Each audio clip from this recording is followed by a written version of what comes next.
Good afternoon. Come on, guys. Good afternoon. Yeah. Very happy to be here with my good friend Nitesh Ambasta. And we are going to be talking about modernizing wealth management using cloud and AI. Now, wealth management is a very interesting space within financial services, highly profitable, but from a technology perspective, I think it's fair to say has been a bit of a laggard. And that's, I think, an opportunity because with all the changes happening with cloud and now AI, there is a real opportunity to leapfrog. And what better, who better to talk about it than Nitesh? Nitesh is an industry leader, senior leader at LPL Financial, and I know that this is something he's very passionate about. So Nitesh, we'll do it in three parts. Okay. So see, it's about strategy to execution. It's about impact. So we'll cover the spectrum. We'll start with maybe laying out what is the opportunity here. Yeah, we'll start with that. We'll then get to the but part of it. That what are some of the challenges, and then we'll get to solutions. All in the next 15 minutes. Awesome. Okay. Yeah, so without further ado, let's start with the opportunity. The hero of the story for wealth managers are advisors. Yeah. And everybody is trying to make the experience better for advisors. There has been this promise about advisor personalization, not fully delivered. But with AI, how do you see this playing out? How could AI transform the experience and the proposition for advisors? Yeah, thank you. Thanks for that question. I think all of us are trying to figure that one out. Personalization is very easy if you have only one client. And if they don't change their mind ever, then it's super easy.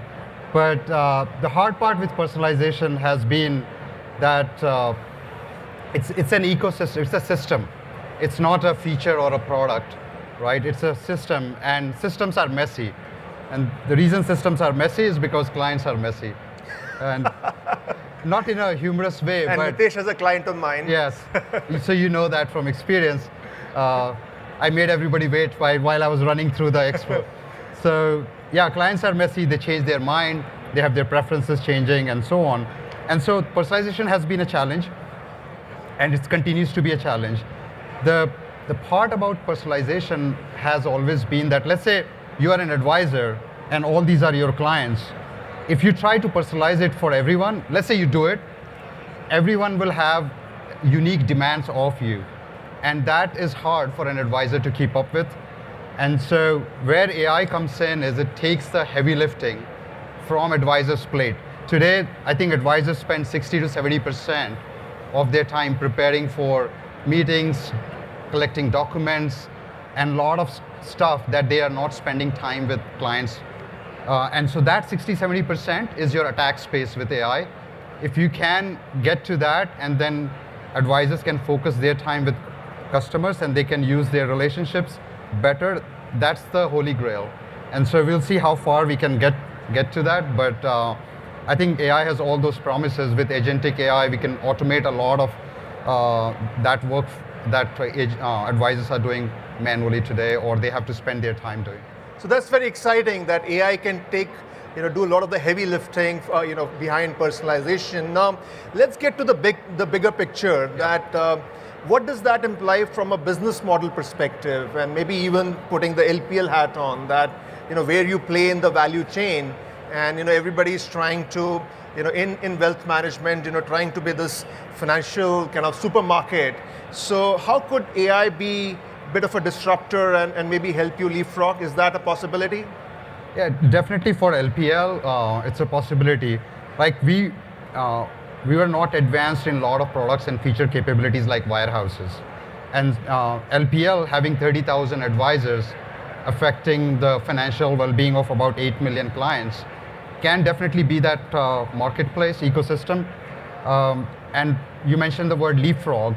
We do have that opportunity. We don't have to go through traditional models of building a banking lending product or traditional ways of creating sec lending desk. You can go straight to agentic and AI-based models. You can skip a generation as LPL, go straight to those opportunities that let's say existing players will take a long time to change their model. We don't have anything, so we can go straight to the target segment there. So that's an opportunity segment for opportunity space for us. How does that translate is, we have our own margin expansion targets, and you and me were talking about like boards are excited about it, all the management teams is excited about it. So the trick is to really figure out those use cases. You can't stop the hype, right? If you try to fight the hype curve, you will lose. So you have to pick and choose those areas where you can actually make a difference. AI clearly is very good at natural language, text, all of that use cases. And so you would want to deploy it there first and get some value, and then it becomes a flywheel. And so that's kind of the direction of travel we are after with AI at LPL. We definitely believe that we can leapfrog a generation and close the gap with wirehouses in terms of capabilities and features much faster. No, that's very exciting. And you talked about customer experience, you talked about business model, and that eventually implies revenue and growth. Let's talk about the third big business KPI, which is cost to serve. Yeah. And you did mention margin, earlier, that cost to serve has also been a bit sticky in this industry. So how do you see AI really making a difference to the cost to serve? No, that's actually an opportunity area where we can attack first. And cost to serve has been on our radar for a while, and we have tried to make incremental progress in that space.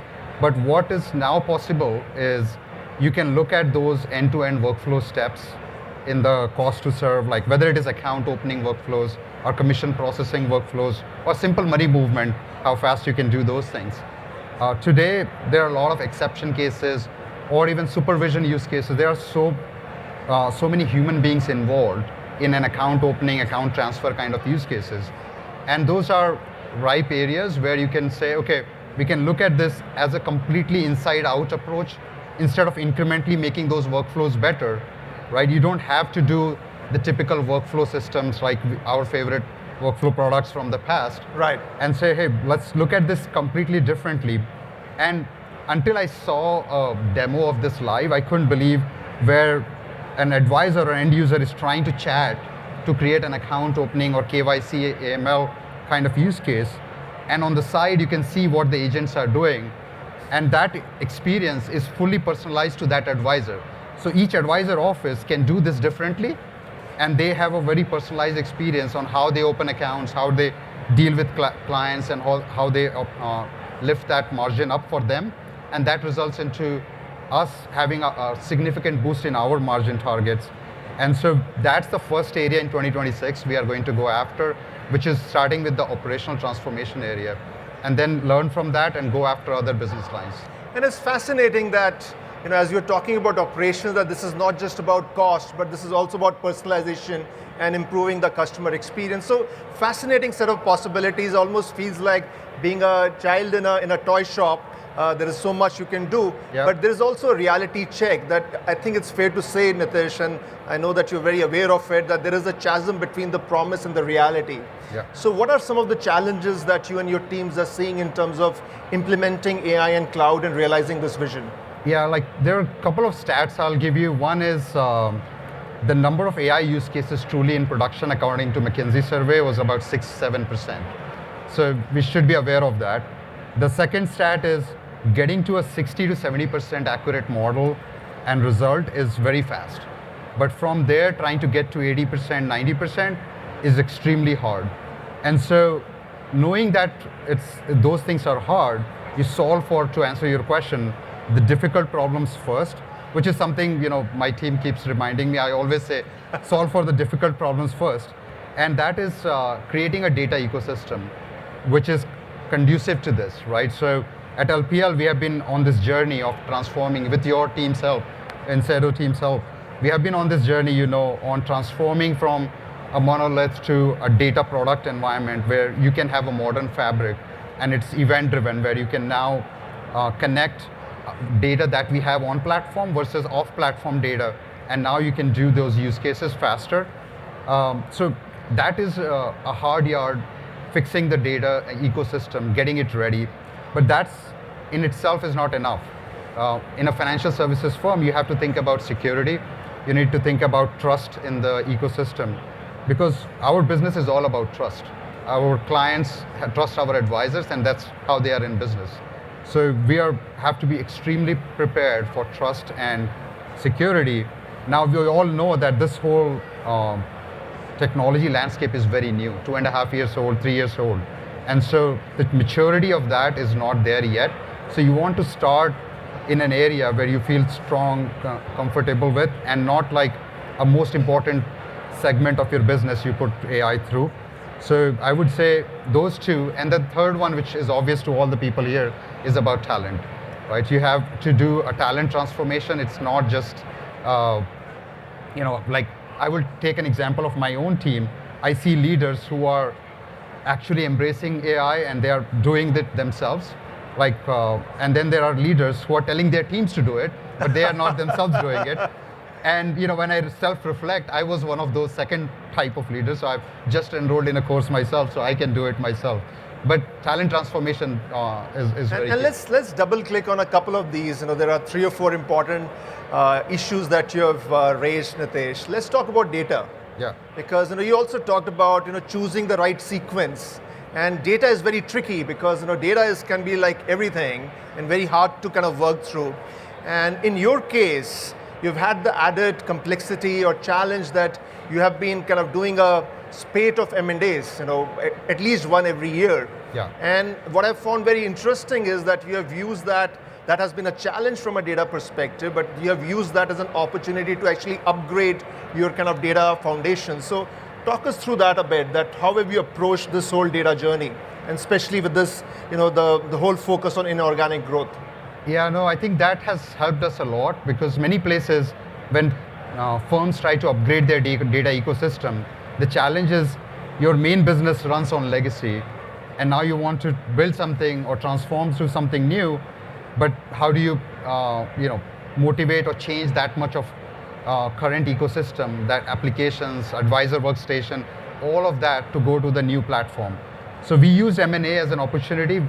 Think of it as a beachhead approach. So when we were integrating with our largest client till date, Prudential Financial, we introduced a new broker-dealer concept, introducing broker-dealer. And that didn't exist at LPL. So we got that as an opportunity to put that data flow, all the ecosystem around Prudential integration onto Data Foundation, which is the new AWS-based, cloud-based, modernized platform that we are building. And then as we did the next M&A, which is, we acquired Atria Wealth, we put all the TAMP flows, which are new to LPL. What we used to do was very small, tiny footprint, whereas Atria got us an opportunity where it was all TAMPs. And so we took all that flow and put that on Data Foundation. But we didn't, so we continued that journey in 2026, where we have announced the acquisition of Commonwealth Financial. And Commonwealth, we are going to do the big piece now, where all of our custody data will be moving on to Data Foundation. So this is the real big milestone. So we've used those opportunities to transform our journey. It does come with the complexity of keeping the two sets of ecosystem in sync. That's where your teams come in and help us from Incedo. So thanks for your partnership there. But it's complex. That's the hard yard you need to do before we could be ready for the AI journey. But we are very glad that we did all that work over the last 2-3 years, so we are ready for the next phase. I want to go back to the point you made about sequence. Yes. I think that's a very important thing, that how do you skin the cat? So share some tips with us, that how do you choose the right things to do? What may seem like the biggest may not be what you focus on. I know that that's something you think a lot about. Yeah. So give us some tips around that. I think, if I have to give one tip, it is really the sequencing. It's not so much about can you come up with the best architecture, right? Or what's the best architecture for agentic AI, and what technology tool products we should buy. That's not going to get you there.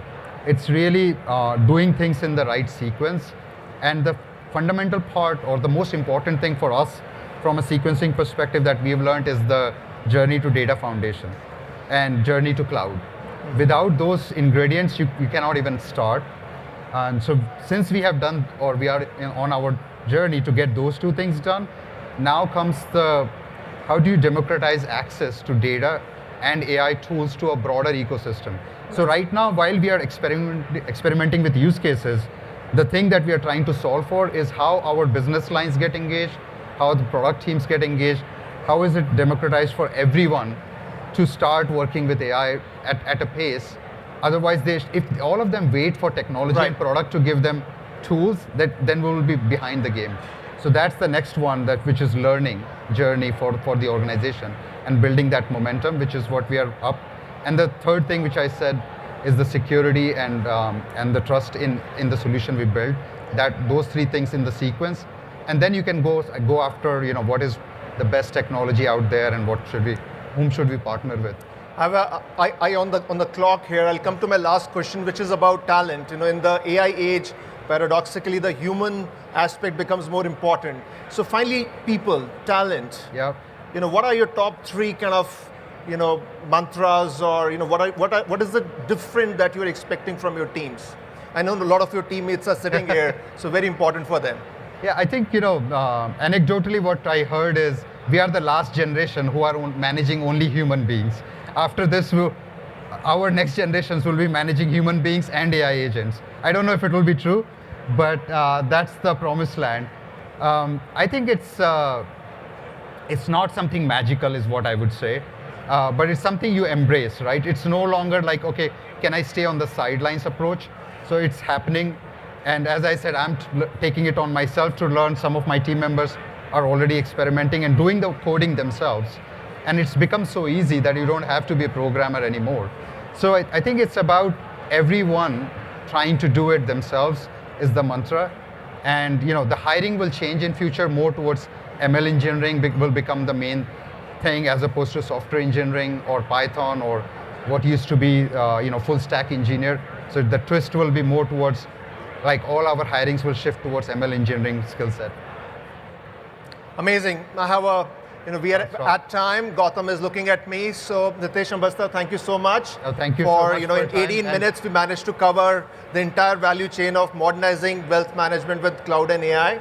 I appreciate your insights, and thank you to all the audience. Thank you also to AWS to bring us together here. Thank you. Thank you.